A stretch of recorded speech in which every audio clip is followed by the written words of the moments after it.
Welcome everyone to another episode of DX Talks at IHS Markit.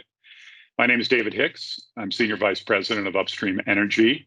And today I have Michael Wynn, who's our Vice President of International Content, Nihal Kenya, who is leading our product strategy and implementation around the IHS Markit Data Lake, and Ali Sangster, who leads our analytics and insight work across the Energy and Natural Resources Division. So welcome, everybody. Great to be back, having a chance to discuss some of the important changes and evolution that's going on in the technical world. So today's session is sort of focused around the great amount of data that we are all now faced with, and it's either a great opportunity, but it's also a great challenge to deal with the vast amount of data.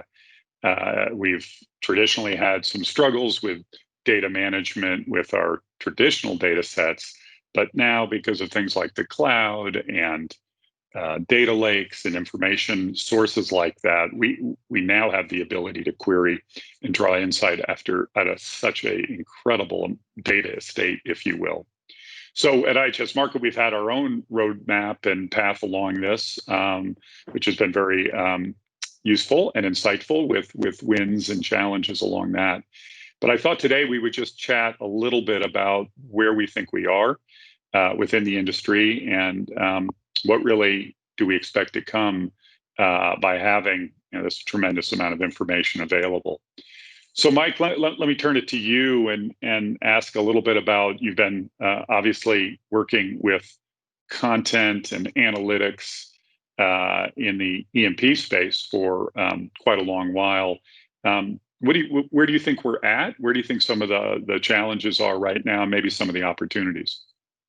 So I think when we spoke last time on one of our DX sessions, we talked about the impact of COVID in accelerating digitalization in upstream, and digitalization is absolutely crucial because companies are relying on it to fuel the workflows of the next super cycle, which are going to be much faster, more unpredictability in the system.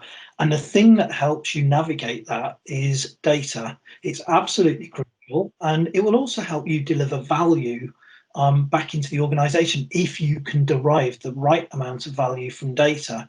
I think whilst we've seen acceleration, we've also seen some challenges. So the digitalization projects that many companies have pushed ahead with have the aim of what you might call ultimate discoverability, but really that's not happened yet. Ultimate discoverability is a Google-esque style world where someone can say, well, this is my question, what's out there that can help me answer it? Today, we're still not at that point. Today, we still march along the path of, I think I need this data, who can help me pull it together?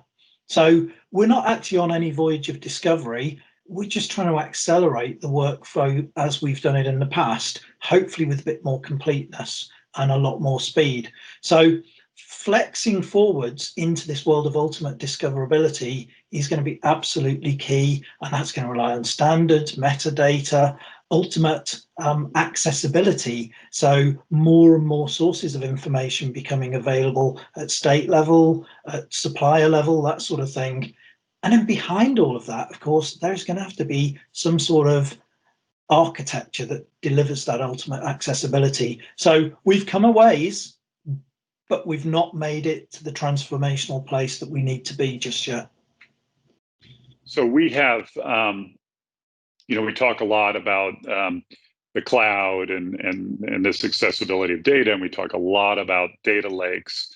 And Nihal, maybe this is a question or a topic for you. So we've pushed a lot of data up in the cloud, but to Mike's point, is it where does that stand? Is it useful at this point? Yeah, so just to sort of touch on kind of the journey and where we are, I would say we've been at this for quite some time now. We're roughly 2.5 years into our journey. If you asked anybody at our company 2.5 years ago, what are all the data assets that you have? We couldn't necessarily answer that question in a coherent way. And so that's sort of why we embarked on this journey to create this data lake, right? And as you both touched on, it's not enough to just put your data in the cloud, right? It can be there, but if people can't find it and if it's not put in there in a way that makes it consumable to end clients, then it's not really kind of at its potential for kind of maximum use. And so what we did is we built out a platform first for ourselves, right? So that any kind of colleague of IHS Markit can come to this platform, do a Google-like search. That's sort of the ultimate vision, as you say, Michael.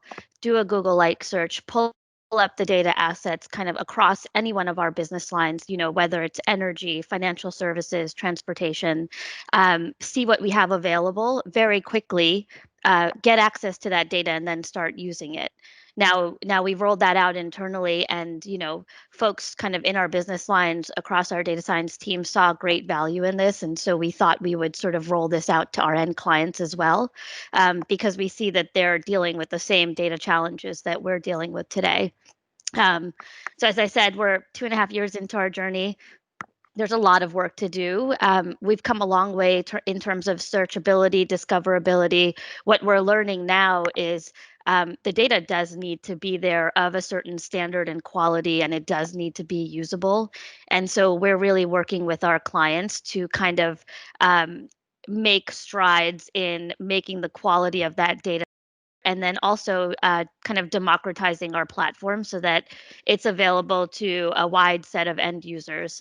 Today, I would say we're a little bit more focused on sort of technology users, right? And so you need some programming skills to be able to access that data.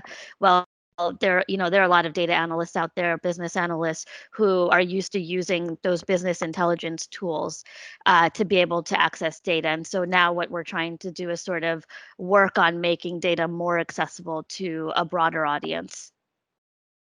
Yeah, I mean that's really interesting, and I just know, and Allie, this will be a perfect one for you, but you can take any one data set, even if it's very mature, and I would say even today we still struggle a little bit with having that be complete and accessible. But when you talk about you start talking about the breadth of the data lake, even at IHS Markit, with the data we cover, finance, all the way through transportation to energy, it kind of compounds that. So, Allie, at a little bit of a lower level, you've worked a lot with data in a very specific way, within the E&P space. You saying, and as we talk about analytics and really getting to new answers and insights, is it getting better? Are you seeing advancements, or is it becoming a bit overwhelming? I'd say a little bit of both. So more overwhelming in the sense to where, all right, well, production completion data, that's great, but it's not the only thing. So we're seeing that when you're focusing in on certain parts of the business, you can have one answer, but it may not be the complete or broad answer, and you're not necessarily understanding all of the relationships. So for example, with oil and gas data, it's relational, it's multidimensional, and it's time series. So, putting it all in a data lake and consolidating it together so you can access it from one location, that's brilliant. But then from a user perspective, how do you interface with that data? So how do you gain insights? How do you understand, what's causing, what's the causation versus, is there a correlation and some sort of trend that I'm seeing? And that's really with an interface, that front end interface. So having the ability to bring large, pretty much mega data together in an interactive way, that's a really big deal. And so from a technology perspective, I'd say that's definitely getting better. And it's giving us the opportunity to work with data in ways that we've never been able to do before. Yeah, that's great. And we expect there are going to be some tremendous insights that come out of that. So it's interesting, and that makes it circle back. This is we spend a lot of time in the upstream space and talking about E&P content and analytics, but you can't discuss anything without talking about the energy transition. And I think the new increasing emphasis on E&P companies to decide where they want to invest their dollars. So we haven't touched on, but what about the ever sort of the holy grail, if you will, of a common data standard and common data access? So we know, again, we have a couple of new initiatives underway. OSDU would be one. The World Economic Forum, Mike, that you're involved in is another. Are those a big piece of this ultimate solution of getting to all data? And I guess I'll ask the bigger question, which is, OSD is very focused really on the upstream energy market, but what we're really talking about is, that ability to query financial data at the same time. You might want to know, how many stages, frac stages were in particular wells. So any comments around the data standard effort at this point and how it's impacting our data access? Yeah, absolutely. And data standards, David, you and I could talk about this. We've been around long enough to have lived through almost every effort in this industry at data standardization. OSDU's got the best cadence of any initiative I think I've ever seen, because companies are actively investing in it. I think the initiative at the World Economic Forum's slightly further because for the first time ever, the WEF is sponsored by its governors, which are the big companies around the world and the governments. And there's that top-down pressure suddenly, let's make this work, because finally everyone's sitting up to the enormous advantages that are available, not just across people getting more value from data, but machine learning, AI, and the data transition, the energy transition starts to play naturally into that, because you're beginning to have to make decisions in a much shorter super cycle. Okay, there's still questions over what the cadence of a project is for the upstream industry. Are we down to just 10 years now? And during that 10 years, what factors play in to making your project pay back? And they're not just the economical ones, they are carbon intensity ones as well in some cases. So you begin to need, again, right there, ultimate data discoverability. Well, we've never even thought about adding that angle. How do we do it? So already you're seeing OSDU have an evolution map that includes, during 2022, extending into renewables, wind, solar, that sort of thing, because we will have integrated energy projects. So standards are absolutely crucial. That's going to help. It's going to help people surface their data as well. If governments want to compete more effectively, they may have to stop sitting on the data as a state asset and put it out there. And they'll need a standard to do that so it can plug in and help them promote their location, their country, as an attractive place to do next generation energy projects. So yeah, we're just at the start of that transformation. I think given the amount of money being spent on it, it's going to really accelerate through 2021, and it will deliver or help deliver that ultimate discoverability. But we've got to get to a point where we all agree those standards. And that also suggests this concept of more open data, I think, as well. So we have traditionally lived in a world of data providers like an IHS Markit. There's certainly been clients and customers that have had their own proprietary data. Does this this new world necessitate more people offering up more content in an open concept? I think yes. And I also think that the different, from a content format, that's going to change and get slightly more complex as well. So if you think about with transitioning and then just the different types of data. So if you are trying to understand movement, that's telematics data. So, that's something to where that's a new, data form to where how do you bring in live streaming data for locations? Then there's, okay, I need to understand what's happening down below. Then there's satellite imagery. So how can then you tie the satellite imagery down to what's happening on the ground? And then you have, the whole interaction between your map and your data it's really important because that spatial analysis, that's also really important as well. So I think, I mean, back to what Mike was saying, it's as you really are transitioning into more of an energy, it's not just about your files and your data feeds. You also have to think about, how do I work with this new type of data that's coming in, really that's enabled this whole digital transformation, really. I think that's absolutely right, and I'd ask Nahal a question as well. If you think about, we focus so far in this conversation mainly on unstructured data, sorry, and there's unstructured data as well. There's masses of it, and there's a groundswell of opinion now that there is as much, if not more, value in unstructured data. So how do we create the accessibility model that allows people to search and find relevant data once we bring all that unstructured data in? I mean, I don't know if you've got any ideas now. Sure. So we're actually very much focused on that as an initiative for ourselves this year. As an example, we're bringing in to the Data Lake product about a million different research reports that our analysts that are experts in the industry have written, right? And as you say, we want to make this accessible to people, searchable. And so we're using AI and machine learning techniques to do a couple of things, right? So for example, for every research report that's written, we're doing something called feature engineering. So what that does is it'll scan through the article and pull out keywords that are relevant, which will then used for searchability. Another thing that we're doing is we are using machine learning techniques to summarize those research reports, right? And so again, in terms of searching for data, you can see sort of a 3-4 sentence synopsis on a longer research report and know whether quickly whether that's something that matches your search criteria and that's something that you'll want to look at, for example.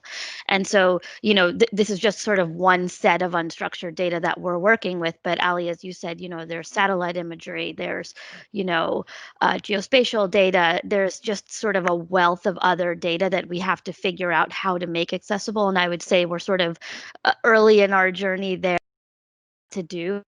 And for us, we have a lot of learning to do in that space to make it more accessible to end customers. Great. Well, this is fantastic. Obviously, we could talk for quite a long time about all this, and maybe we'll develop this theme through some additional DX Talks episodes. But I'm going to put all of you guys on the spot here to end this with, one of my beliefs is ultimately I would like to be able to sit down and say, I have $50 million to invest. This is the type of company I am. Where should I put this? I mean, I think in some respects that's quite obviously genericized, but that concept is really at the bottom of all this for any sort of entity or company. So, and it would take into account so many factors, so many triggers, much of which we're working with right now and bringing together. So my question for each of you is when is something like that realistically going to be available? And Nihal, to like what you said earlier, in a form and fashion that somebody who wasn't a developer or a technical savant could in fact ask those questions and know they're touching on all these different data points. So just broadly, we'll start with you, Nihal. When do you imagine in your mind that this would come together? Look, I don't think we're too far away. I think there are technologies out there that can do this sort of kind of combining of data in the background, so you get an unbiased view of how data sets link together, right, across all of the different disciplines. We have an initiative where we're trying to build an enterprise knowledge graph, for example, which would take all of the data and show you linkages across them.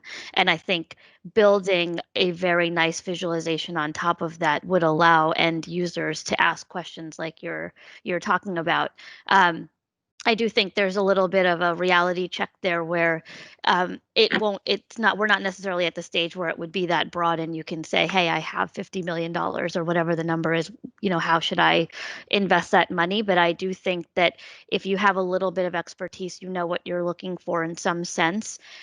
We are building technologies to do that. There are a lot of firms that are doing that. So I would say, we're in the I would say years away, potentially a small number of years away versus, very far off to be able to do something like that. All right, good job. You actually got to a sort of a vague numbers, and I know this is a tough question. Yeah. Allie, how long before we're at a point where we're really easily able to ask questions and get that insight back? $50 million.